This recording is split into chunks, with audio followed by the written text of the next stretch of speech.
Kevin and Nora finally made it to Australia in good day, Melbourne. So, Amanda, what did you think? I think Kevin Sr. went on a complete flip flop from I don't want Kevin in, I don't want my son in Australia to you're here, come with Lindsay Duncan and I, and probably meet your death. So I want to know why they don't want him in Australia. But yeah, we probably saw the end of the Nora Kevin relationship. I don't know what their Norvin or whatever their celebrity kind of mesh name would have been. Kind of the end of their, yeah. I find the season really short. You know, it's only 2 episodes shorter, but kind of looking at the titles, looking at the episode descriptions, you can kind of figure out who's going to be in what episode, what the episode's going to be about. And like when I see Kevin and Nora kind of fighting in this episode, I think, oh no, like what if they don't have a chance to make up until, the finale? Mm. Yeah. What are your thoughts, Rob, on the highlights? I liked that they're in Melbourne. It really captured the city really beautifully. It's a very, it's got a really interesting vibe, Melbourne. It's a very European kind of looking city. And so I loved that. And I loved it how he's in Melbourne and Nora's on her quest. I'm really excited about this whole quest about these people who can promise that they can make people depart. I'm really I want to know, is there a possibility that it's real, or is it actually just a complete hoax? I think it's a hoax, but I thought that Carrie Coon was so devastating in this episode. Yeah. It was just so devastating. And man, she's had such a good week coming off of Fargo to this, where she's saying, yeah, we're in a codependent relationship. And even though she was kind of kidding, she speaks the truth. And then there's this thing where it's just like, you realize that while she might think this is a hoax, she really, really thinks, she really seemed to me like she would have done it by the end of it. And it was just heartbreaking when she realized I can't, she's not going to do it.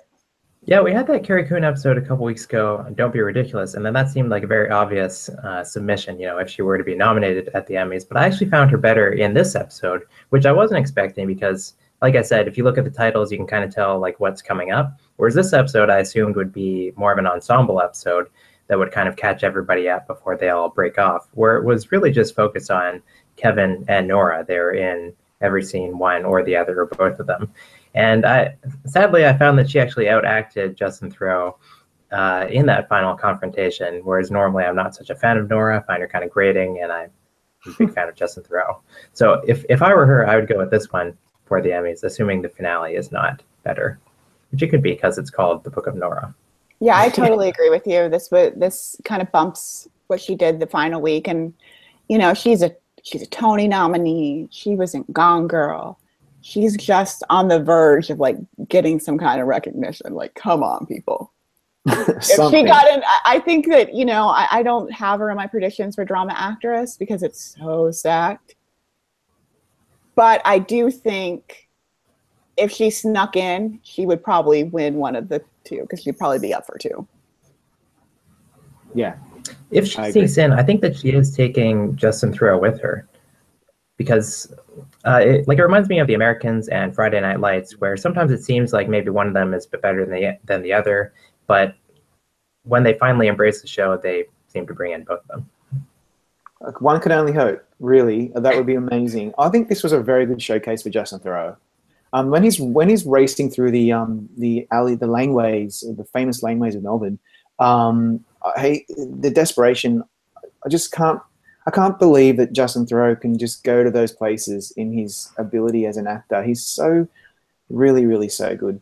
There's one other thing I wanted to talk about because while I remember, and that was this was a very interestingly shot episode. It didn't have the beautiful landscapes of the previous one, Crazy White Fella Thinking, but I love the way that the camera moved around the laneways. There's a shot where they're in the National Library and they're kind of looking at it from above, and all the tape. It looks like the Dharma Initiative like logo. It's insanely good. this could be a cinematography contender if they ever go for things that don't include beautiful landscapes. Yeah, just with Justin Theroux, I like how they're really using the beard, where in some scenes, that's just the new look he has, and then in this episode, it's kind of more to show that he's a crazy person, and he's running around with a big scar on his forehead and disheveled beard, and his hair this season has been all over the place, even though it's not that long. Yeah. Now, Rob, you're actually in Australia, as we like to mention all the time. So tell me how this compares to Lost, where they were always in Australia, but actually never there. That is it an very excellent noticeable? question. Yes, and I, without name dropping, I did have a little chat about this with Damon Lindelof off camera when I was so lucky enough to interview him last year, because when Lost did Australia, it did it not so well. So look, it's a very hard accent to get, I think. That's the impression I'm getting from people from North America. The actors over there find it very hard to do. And you can tell immediately, just probably like you guys can tell when someone's doing a Canadian or American accent. You can probably tell if they're British or Australian. I don't know. But some of them are better than others. Yeah, so they never quite did it justice. And you could always tell they were in Los Angeles and just pretending like they were in Sydney. But now that they're... Yeah, exactly, of course. So now that they're here, it's so interesting to me because it's so authentic. In fact, sometimes it's so grating to me because I feel like I'm watching an Australian television show. It's very, very hard to explain. If you're Australian, you'll get this. We are very used to hearing American voices on our television screens. It's what we're used to. When we hear Australian ones, it's almost like, oh wow, it's an Australian thing because we just watch a lot of American TV. So when we hear Australians on American TV, we find that really interesting and bizarre. So there you go. Cool. I have a couple notes from... sorry, you go ahead. I was just going to... I wanted to talk about the Evie thing because that was the highlight of the episode for me. Sorry if I'm preempting you, Riley, but did you all... Were you the same as me? I thought it was actually Evie until the very last second. I was holding on. I kept thinking they're going to pull the rug from under my feet, and it is actually going to be Evie in hiding as a Muslim student or whatever she was. And then it wasn't. It was once Amy Brenneman's character came into the picture and was able... Anyway, I just want to know, what do you think? Yeah, for me, it was like the whole time I knew that it wasn't her, but they were making it really convincing since, she was standing there, other people were interacting with her. But yeah, you never really know because on the one hand, they did say that they had her dental records. On the other hand, this is a show where Kevin, keeps dying. So that's... Yeah, it's kind of the same thing where it's like we're people who watch more television than probably is healthy. So yeah, it's kind of hard to fool us, but I thought it was really well done, and I could see how Amy Brenneman's character was like, okay, this is her. If this isn't her, I'm going to call your husband and tell that her daughter's alive, because you could see how that would escalate quickly. But she's been really good this season, Amy Brenneman. Yeah, amazing. Yeah, I'll say a couple things outside the episode is. As we mentioned a few weeks ago, we're a little disappointed in the ratings this year because even though they are better than last year overall, they're not quite at the level of last year's season finale. But now Silicon Valley is back and it's airing after The Leftovers. And for years, Silicon Valley was the highest rated HBO comedy in same night ratings because it was after Game of Thrones.